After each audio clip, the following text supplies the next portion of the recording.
দর্শক আমন্ত্রণ যমুনা আইডেস্কে। শুরুতেই জানিয়ে দেব শিরোনামগুলো। আরও কঠিন হলো দক্ষ কর্মীদের মার্কিন ভিসা পাওয়ার প্রক্রিয়া। H-1B ভিসার ফি বছরে $1 লাখ করল ট্রাম্প প্রশাসন। এস্তোনিয়ার আকাশসীমা লঙ্ঘনের ভয়াবহ পরিণতি ভোগ করবে রাশিয়া, ট্রাম্পের হুঁশিয়ারি। সামরিক উস্কানি আখ্যা দিচ্ছে ইইউ। গাজার নিরপরাধ বাসিন্দাদের নিত্য নতুন পন্থায় হত্যা করছে ইসরায়েল। আক্রমণ চলছে রোবট, বিস্ফোরকবাহী গাড়ি এবং প্যারাট্রুপারের মাধ্যমে।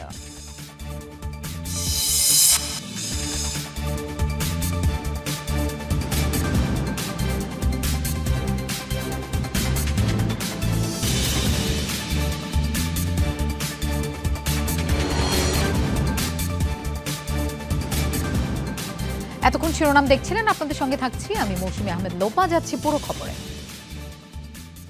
আরও কঠিন হলো যুক্তরাষ্ট্রে ভিসা প্রাপ্তি। শুক্রবার এক নির্বাহী আদেশে দক্ষ কর্মী নিয়োগের ভিসা H-1B এর ফি বৃদ্ধি করে $1 লাখ নির্ধারণ করলেন প্রেসিডেন্ট ডোনাল্ড ট্রাম্প। একসাথে চালু করেছেন নতুন গোল্ড কার্ড ফি। এর আওতায় $10 লাখ পরিশোধ করে যে কেউ যুক্তরাষ্ট্রে স্থায়ী বসবাসের সুযোগ পেতে পারবেন। কর্পোরেট প্রতিষ্ঠানগুলোকে এই সুবিধার জন্য দিতে হবে $20 লাখ। ট্রাম্প প্রশাসনের যুক্তি, বিদেশিদের বদলে মার্কিনীদের কর্মসংস্থান বৃদ্ধি এই পদক্ষেপের উদ্দেশ্য। মার্কিন প্রেসিডেন্ট ডোনাল্ড ট্রাম্পের আরও একটি অভিবাসন বিরোধী পদক্ষেপ। শুক্রবার ট্রাম্প স্বাক্ষরিত নতুন নির্বাহী আদেশ অনুযায়ী H-1B কর্মী ভিসার ফি বাড়ানো হয়েছে কয়েক গুণ। মূলত যুক্তরাষ্ট্রে উচ্চ দক্ষতা সম্পন্ন কর্মীরা প্রবেশাধিকার পায় এই ভিসার আওতায়। এখন থেকে বিদেশি কর্মী আনতে চাইলে কোম্পানিগুলোকে প্রতি বছর ভিসার জন্য গুনতে হবে $1 লাখ। মার্কিনীদের কর্মসংস্থান বৃদ্ধি এই পদক্ষেপের মূল লক্ষ্য বলে দাবি ট্রাম্প প্রশাসনের।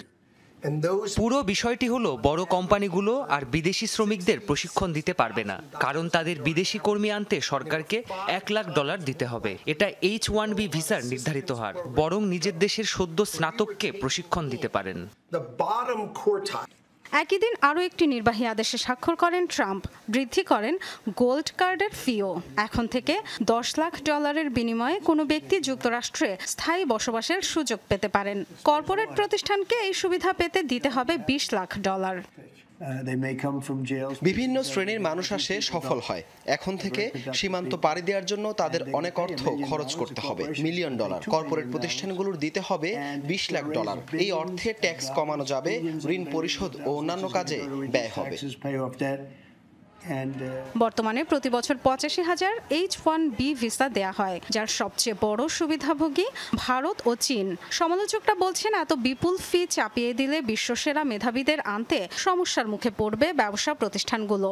বড় কোম্পানিগুলো খরচ সামলে নিতে পারলেও বিপাকে পড়বে ছোট ছোট প্রযুক্তি প্রতিষ্ঠান ও স্টার্টআপগুলো। ট্রাম্পের এমন সিদ্ধান্তে ক্ষুব্ধ Amazon, Tata, Microsoft, Meta, Apple, গুগলের মতো জায়ান্টরাও। ডরথি তাস্ট্রিন, যমুনা নিউজ। ট্রাম্প প্রশাসনের বিরুদ্ধে মত প্রকাশ ও নাগরিক স্বাধীনতা হরণের অভিযোগে সোচ্চার হয়েছেন যুক্তরাষ্ট্রের অভিনেতা, রাজনীতিবিদ ও কমেডিয়ানরা। ট্রাম্প বিরোধী মন্তব্যের জেরে বিখ্যাত অনুষ্ঠান জিমি কিমেল লাইভ বন্ধের ঘোষণা আসার পর থেকেই বাকস্বাধীনতায় হস্তক্ষেপের অভিযোগ উঠেছে মার্কিন প্রশাসনের বিরুদ্ধে। কিমেলের পাশে দাঁড়িয়েছেন তার সহকর্মী, ভক্ত এবং সমর্থকরা। প্রেসিডেন্ট ডোনাল্ড ট্রাম্পের বিরুদ্ধে মত প্রকাশের স্বাধীনতা হরণ এবং গণমাধ্যমের উপর চাপ প্রয়োগের অভিযোগে গেল কয়েকদিন ধরেই তোলপাড় চলছে যুক্তরাষ্ট্রে। বিশেষ করে জনপ্রিয় টক শো জিমি কিমেল লাইভের সম্প্রচার বন্ধের পর ট্রাম্পের বিরুদ্ধে বেড়েছে ক্ষোভ। অনেকেই জানাচ্ছেন প্রতিবাদ। তাদের মধ্যে রয়েছেন বিখ্যাত অনেক রাজনীতিবিদ, অভিনেতা ও কমেডিয়ান। অভিযোগ, মিডিয়া প্ল্যাটফর্মগুলো কিনে নেয়া, ভিন্ন মতের বিরুদ্ধে শক্ত অবস্থান, মিডিয়া সেন্সরশিপ, অনুষ্ঠান বন্ধ করে দেয়া, এ ধরনের সকল স্বৈরাচারী আচরণ করছেন মার্কিন প্রেসিডেন্ট। এটি কেবল একটি রাজনৈতিক কৌতুক ছিল, ঘৃণামূলক বা বর্ণবাদী নয়। অনুষ্ঠানটি বাতিলের খবর আমাকে খুব অবাক করেছে। তবে ভয় পাবার বদলে আরো সাহসী হয়ে উঠছি আমি। আরো এগিয়ে যাব, অধিকার রক্ষায় আরো কথা বলবো আর কৌতুক করে যাব। এটাই কমেডিয়ানের কাজ। মত প্রকাশের সময় কারো হাত থেকে এভাবে মাইক ছিনিয়ে নেওয়া উচিত নয়। এটা আমাদের সবার প্রতি অন্যায়। জিমির সঙ্গে যা ঘটেছে তা আমাদের সবার জন্যই কষ্টের।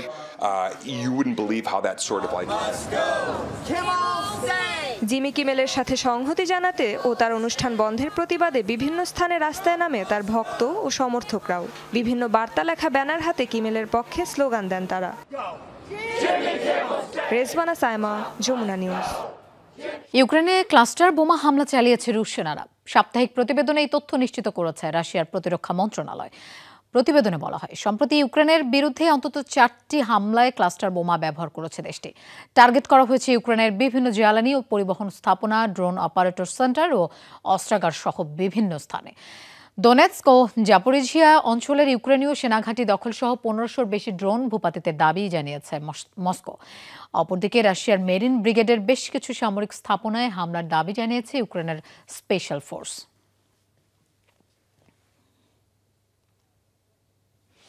ইউরোপীয় সীমান্তে বাড়াবাড়ি করছে রাশিয়া, যার পরিণতি হবে ভয়াবহ। এস্তোনিয়ার আকাশসীমায় রুশ যুদ্ধবিমানের অনুপ্রবেশকে কেন্দ্র করে এমন হুঁশিয়ারি দিয়েছেন মার্কিন প্রেসিডেন্ট ডোনাল্ড ট্রাম্প। একে সামরিক উস্কানি আখ্যা দিয়েছে ইউরোপীয় ইউনিয়ন। মস্কো সীমা লঙ্ঘন করলে কোনো দুর্বলতা দেখানো হবে না, এই হুমকিও ইউএর। যদিও এস্তোনিয়ার আকাশসীমায় অনুপ্রবেশের অভিযোগ উড়িয়ে দিয়েছে রাশিয়া।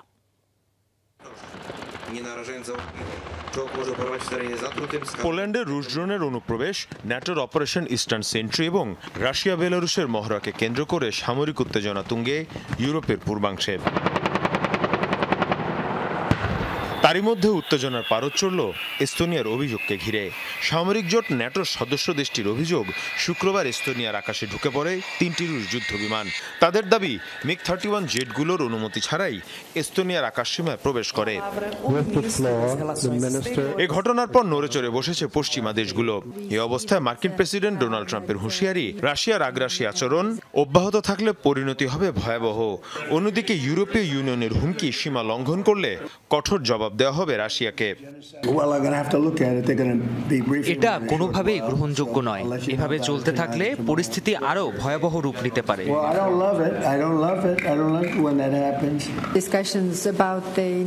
এই ইস্যুতে আমরা কোনো দুর্বলতা দেখব না। রাশিয়া শুধু ইউক্রেনের জন্যই নয়, প্রতিবেশী সব দেশের জন্য ভয়ঙ্কর, কারণ তারা পরীক্ষা করে দেখতে যাচ্ছে যে তারা কতদূর যেতে পারে। কিন্তু মনে রাখতে হবে, সীমান্ত লঙ্ঘন করলে আমরা কোনো ছাড় দেব না। তবে আকাশসীমা লঙ্ঘনে এস্তোনিয়ার অভিযোগ পুরোপুরি উড়িয়ে দিয়েছে রাশিয়া। বিবৃতিতে ক্রেমলিন জানিয়েছে, আন্তর্জাতিক আকাশসীমা সংক্রান্ত আইন কঠোরভাবে অনুসরণ করা হয়েছে। মীর মুশফিকা হাসান, যমুনা নিউজ। গাজা সিটিতে আগ্রাসনের মাত্রা ও পরিধি আরও বাড়িয়েছে ইসরায়েল। গেল 24 ঘন্টায় উপত্যকায় ইসরায়েলি বাহিনীর নারকীয়তায় প্রাণ গেছে অন্তত 43 জনের। আহত হয়েছে 150 বাসিন্দা। আইডিএফের অভিযানে ধ্বংস হয়ে গেছে গাজার বেশ কিছু বহুতল ভবন। ইসরায়েলের দাবি, গাজার উত্তরাঞ্চলে বিমান হামলায় হামাসের একজন সিনিয়র গোয়েন্দা কর্মকর্তা মাহমুদ আবু আল খিরকে হত্যা করেছে তারা। হামলা ও মৃত্যুর ভয়ে প্রতিদিনই গাজা সিটি ছেড়ে পালাচ্ছেন বাসিন্দারা। শহরের উত্তরাঞ্চল থেকে স্থানীয় ফিলিস্তিনিদের দক্ষিণে সরে যাওয়ার নির্দেশ দিয়েছে প্রধানমন্ত্রী বেনিয়ামিন নেতানিয়াহু। বাস্তুচ্যুতদের জন্য একটি মানচিত্র প্রকাশ করেছে আইডিএফ, যেখানে আল মাওয়াসির তথাকথিত মানবিক অঞ্চলে পৌঁছানোর দিক নির্দেশনা দিয়েছে আইডিএফ। গাজা সিটিতে ক্রমেই হামলার মাত্রা বাড়াচ্ছে ইসরায়েলি বাহিনী। একের পর এক বিমান হামলার পাশাপাশি আক্রমণ চলছে রোবট, বিস্ফোরকবাহী যানবাহন এবং প্যারাট্রুপারের মাধ্যমেও। আধুনিক এসব সমরাস্ত্রের মাধ্যমেই গাজা সিটিকে নিশ্চিহ্ন করার পরিকল্পনা করছে তেল আবিব। সারা বিশ্বের তীব্র নিন্দার পরেও চালিয়ে যাচ্ছে ভয়াবহ আগ্রাসন। এভাবেই একের পর এক ধ্বংস করা হচ্ছে গাজা সিটির বহুতল ভবনগুলো। তবে শুধু বিমান হামলা করেই থেমে নেই ইসরায়েল। গাজা সিটিকে নিশ্চিহ্ন করতে একসাথে ব্যবহার করা হচ্ছে রোবট, বিস্ফোরক যানবাহন এবং প্যারাট্রুপারও। ইসরায়েলি বাহিনী বলছে, গত 2 মাসে গাজা সিটিতে 180টিরও বেশি বোমা ট্র্যাপড রোবট বা বিস্ফোরক প্যাকড রিমোট কন্ট্রোল যানবাহন ব্যবহার করেছে তারা। এরই মাঝে গাজা সিটির 200টিরও বেশি বহুতল ভবন ধ্বংস করা হয়েছে। এই ধ্বংসযজ্ঞের পরও থামছে না নেতানিয়াহু বাহিনী। দিন দিন আগ্রাসনের মাত্রা বাড়িয়েই চলেছে তারা। সম্প্রতি বিধ্বস্ত এই শহরে সাজোয়া ইউনিট মোতায়েন করেছে তেল আবিব। গাজা সিটিকে নিশ্চিহ্ন না করা পর্যন্ত থামবে না হামলা। হামলার তীব্রতা বাড়ানোর হুমকি দিয়ে শহরের উত্তরাঞ্চল থেকে ফিলিস্তিনিদের দক্ষিণে সরে যাওয়ার নির্দেশ দিয়েছে প্রধানমন্ত্রী বেনিয়ামিন নেতানিয়াহু। মৃত্যু ভয়ে প্রতিদিনই গাজা সিটি ছেড়ে পালাচ্ছেন বাসিন্দারা। তবে শুধু গাজা সিটি নয়, ইসরায়েলের ভয়াবহ নৃশংসতা থেকে ফিলিস্তিনের কোনো এলাকা যে নিরাপদ নয় তা জানা সব বাসিন্দারই। অস্মিতা বিশ্বাস, যমুনা নিউজ। গাজায় ইসরায়েলের ধ্বংসাত্মক আগ্রাসন এবং পশ্চিম তীর দখলের প্রচেষ্টার মুখে বিশ্বকে ভীত সন্ত্রস্ত না হতে আহ্বান জানিয়েছেন জাতিসংঘ মহাসচিব অ্যান্টনিও গুতেরেস। শুক্রবার সংবাদ মাধ্যম এএফপিকে দেয়া এক সাক্ষাৎকারে এই কথা বলেন তিনি। ইসরায়েলি প্রতিশোধের আশঙ্কায় শঙ্কিত হওয়ার কিছু নেই, কারণ ফিলিস্তিনের পাশে না দাঁড়ালেও তারা আগ্রাসন চালিয়েই যাবে বলে মনে করেন গুতেরেস। বরং আন্তর্জাতিক সম্প্রদায়কে সক্রিয় করার চেষ্টা চালিয়ে যেতে দেশগুলোর প্রতি উদ্বুদ্ধ করেন তিনি। চাপ প্রয়োগ করে ইসরায়েলের বর্বরতা বন্ধ করা সম্ভব বলে আশাবাদী জাতিসংঘ মহাসচিব। ফিলিস্তিনি স্বাধীনতাকামী সংগঠন হামাসের হাতে বন্দী জিম্মিদের মধ্যে 20 জনেরও কম ইসরায়েলি বেঁচে আছে, এমন দাবি মার্কিন প্রেসিডেন্ট ডোনাল্ড ট্রাম্পের। তার ভাষ্য অনুযায়ী 32 থেকে 38 জন জিম্মি নিহত হয়েছে। ট্রাম্পের দাবি, শোচনীয় অবস্থায় ভূগর্ভস্থ টানেলে মারা গেছে অনেক জিম্মি। বলেন, এসব টানেলেই হামাসের প্রধান আস্তানা এবং বেশিরভাগ মৃত্যু সেখানেই ঘটেছে। একই সঙ্গে গাজায় ইসরায়েলের সামরিক অভিযানকে সমর্থনের কথা জানিয়েছেন মার্কিন প্রেসিডেন্ট। গাজা সিটিতে স্থল অভিযান জিম্মিদের মুক্ত করার সম্ভাবনা বাড়াতে পারে বলে মনে করেন তিনি। সম্ভবত এখনো 20 জন জিম্মি জীবিত আছে, এর কমও হতে পারে। তাদের বেশিরভাগই টানেলে আটকে আছে। তবে আমি এর মধ্যেই কয়েকজনকে মুক্ত করেছি। হয়তো এই 20 জনও মুক্তি পাবে। যখন সবশেষ 10 বা 20 জন জীবিত থাকার কথা শোনা যায়, তখন বিষয়টা আসলে কঠিন হয়ে যায়। সিরিয়ায় সরকারি বাহিনী ও কুর্দি যোদ্ধাদের সংঘর্ষ দিন দিন আরো জটিল হচ্ছে। ইউফ্রেটিস নদীর দুই পারে দুপক্ষের প্রায় 10,000 যোদ্ধার অবস্থান পরিস্থিতি আরও ভয়াবহ করে তুলেছে। যে কোনো সময় বড় ধরনের সংঘাতের শঙ্কায় স্থানীয়রা। দেশটির পশ্চিমাঞ্চলে শক্ত অবস্থানে সরকারি বাহিনী আর নদীর পূর্বে অবস্থান নিয়েছে কুর্দিরা। বেশ কিছু গুরুত্বপূর্ণ স্থাপনা সহ সিরিয়ার প্রায় 1/3 ভূখণ্ডই এখন কুর্দিদের দখলে। এসব অঞ্চলে দুপক্ষের সংঘর্ষে প্রতিদিনই ঘটছে হতাহতের ঘটনা। ইউফ্রেটিস নদীর তীর ঘেঁষেই একসময় গড়ে উঠেছিল মেসোপটেমিয়া ও ব্যাবিলন সহ বেশ কয়েকটি মানব সভ্যতা। এখন এই নদীটিকে মাঝখানে রেখেই বিভক্তির দিকে এগোচ্ছে সিরিয়া। বাশার আল আসাদ সরকারের পতনের পর থেকে নিয়মিত বেড়েই চলেছে আহমেদ আল শারার নেতৃত্বাধীন সরকারি বাহিনী ও কুর্দি নেতৃত্বাধীন যোদ্ধাদের মাঝে উত্তেজনা। ইউফ্রেটিস নদীর পশ্চিমাঞ্চলের প্রায় পুরোটাই নিয়ন্ত্রণে নিয়েছে সিরিয়ার সরকারি বাহিনী। এর মধ্যে রয়েছে দেশটির প্রধান শহরগুলো সহ ভূমধ্যসাগরীয় উপকূলের বিস্তীর্ণ এলাকা। ধর্মভিত্তিক রাষ্ট্রকাঠামো গড়ার পাশাপাশি সম্পূর্ণ সিরিয়ার নিয়ন্ত্রণ নিতে চায় তারা। কুর্দিদের বর্তমান অবস্থা থেকে পিছু হটাতে আমরা চাপ প্রয়োগ করছি। সাম্প্রতিক কয়েকটি অভিযানে তাদের অনেকেই হতাহত হয়েছে, আমাদেরও অনেক সেনা সদস্য আহত হয়েছে। তবে আমরা এখানেই থেমে যেতে চাই না। অপরদিকে ভূরাজনৈতিকভাবে গুরুত্বপূর্ণ ড্যাম ও জ্বালানি ক্ষেত্র সহ ইউফ্রেটিস নদীর পূর্বভাগের প্রায় 1/3 নিয়ন্ত্রণ করছে কুর্দি নেতৃত্বাধীন এসডিএফ বাহিনী। যে কোনো মূল্যে অঞ্চলটি নিজেদের নিয়ন্ত্রণে রাখতে চাইছে তারা। পাশাপাশি সিরিয়ার সেনাবাহিনীতে প্রাক্তন আইএস সদস্যদের অন্তর্ভুক্তি ও ধর্মীয় সংখ্যালঘু দ্রুজদের উপর হামলার মতো বেশ কিছু বিষয়ে সরকারের প্রতি ব্যাপক ক্ষোভ রয়েছে এসব যোদ্ধাদের।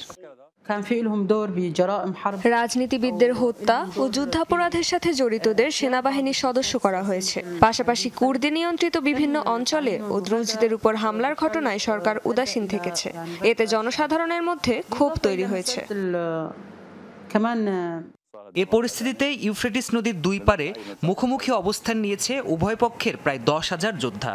দ্রুতই বিরোধ সমাধান না হলে সিরিয়ায় গৃহযুদ্ধের পরিস্থিতি তৈরি হতে পারে বলে আশঙ্কা করা হচ্ছে।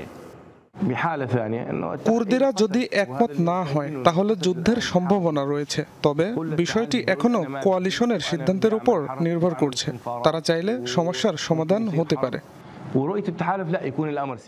বিরোধ মেটাতে গেল মার্চে একটি ঐক্য চুক্তিতে স্বাক্ষর করে উভয় পক্ষ। কুর্দি বাহিনীকে সিরিয়ার সরকারি সেনাবাহিনীতে একীভূত করার প্রস্তাব দেওয়া হয়। তবে রাজনৈতিক ও আদর্শিক মতপার্থক্যের কারণে এখনও আসেনি চূড়ান্ত সমাধান। প্রাণপ্রতিম কুণ্ডু, যমুনা নিউজ। ইরানের উপর স্থায়ীভাবে নিষেধাজ্ঞা প্রত্যাহারের প্রস্তাব গ্রহণ করেনি জাতিসংঘ নিরাপত্তা পরিষদ। শুক্রবার প্রস্তাবের পক্ষে ভোট দেয় রাশিয়া, চীন, পাকিস্তান ও আলজেরিয়া। বিপক্ষে যায় 9টি দেশ এবং ভোটদানে বিরত থাকে 2টি দেশ। ফলে নতুন সমঝোতায় পৌঁছানোর জন্য এখনো 8 দিন সময় আছে তেহরান ও ইউরোপীয় শক্তিগুলোর হাতে। ইরান কিছু শর্ত মানলে 6 মাস পর্যন্ত নিষেধাজ্ঞা পুনর্বহাল স্থগিত রাখার প্রস্তাব দিয়েছে ব্রিটেন, ফ্রান্স ও জার্মানি। শর্তগুলো হলো আন্তর্জাতিক পরিদর্শকদের প্রবেশাধিকার ফিরিয়ে দেয়া, সমৃদ্ধ ইউরেনিয়ামের মজুদ নিয়ে উদ্বেগ দূর করা এবং যুক্তরাষ্ট্রের সঙ্গে আলোচনায় বসা। অন্যদিকে ওয়াশিংটন জানায় আলোচনার দ্বার খোলা রেখেছে তারা। চুক্তি আরও 6 মাস বাড়ানোর প্রস্তাব দিয়েছে রাশিয়া ও চীন। সমঝোতা না হলে চলতি মাসের শেষে স্বয়ংক্রিয়ভাবে কার্যকর হবে জাতিসংঘের পুরনো সব নিষেধাজ্ঞা। ইসরায়েলি আগ্রাসনের বিরুদ্ধে সৌদি আরবকে একজোট হওয়ার আহ্বান জানিয়েছেন হিজবুল্লাহ প্রধান নাঈম কাশেম। শুক্রবার লেবাননের দক্ষিণাঞ্চলে আবারও ইসরায়েলি হামলার পর এমন মন্তব্য করেন তিনি। বলেন, ইসরায়েলকে দমাতে সৌদি আরবের সাথে সম্পর্কের নতুন অধ্যায় তৈরি করতে চাইছে লেবাননের সশস্ত্র সংগঠনটি। নতুন সম্পর্ক গড়ে তুলতে ইসরায়েলকে শত্রু হিসেবে চিহ্নিতকরণ, সমস্যার সমাধানে আলোচনা এবং পুরনো মতবিরোধ সমাধানকে প্রাধান্য দিতে চায় হিজবুল্লাহ।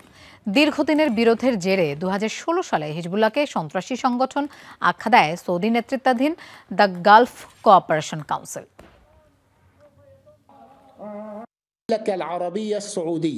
ইসরায়েলি আগ্রাসন মোকাবেলায় ও উভয় পক্ষের স্বার্থ রক্ষায় আলোচনা চালিয়ে যেতে হবে। ইসরায়েলকে শত্রু হিসেবে চিহ্নিত করতে হবে।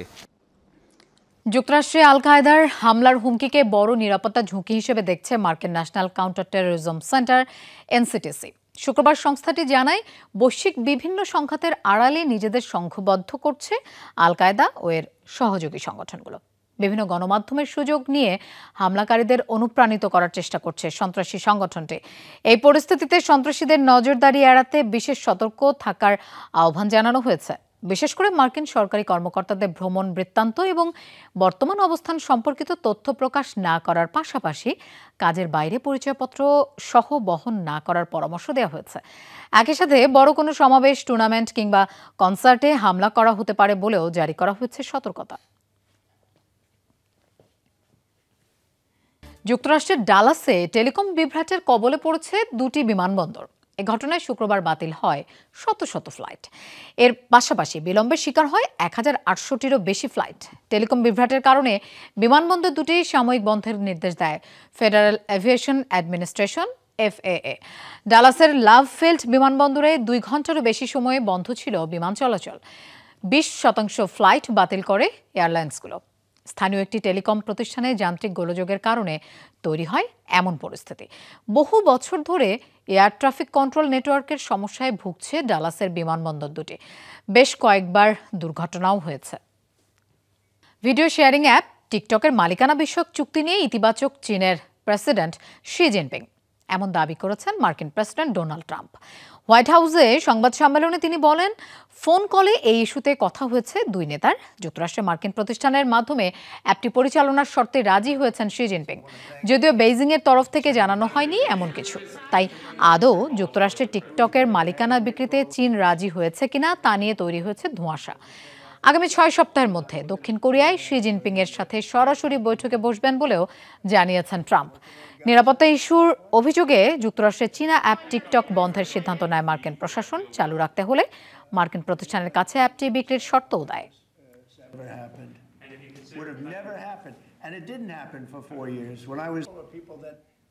দর্শক, এই ছিল যমুনা আই ডেস্ক। এতক্ষণ সাথে থাকার জন্য ধন্যবাদ সবাইকে।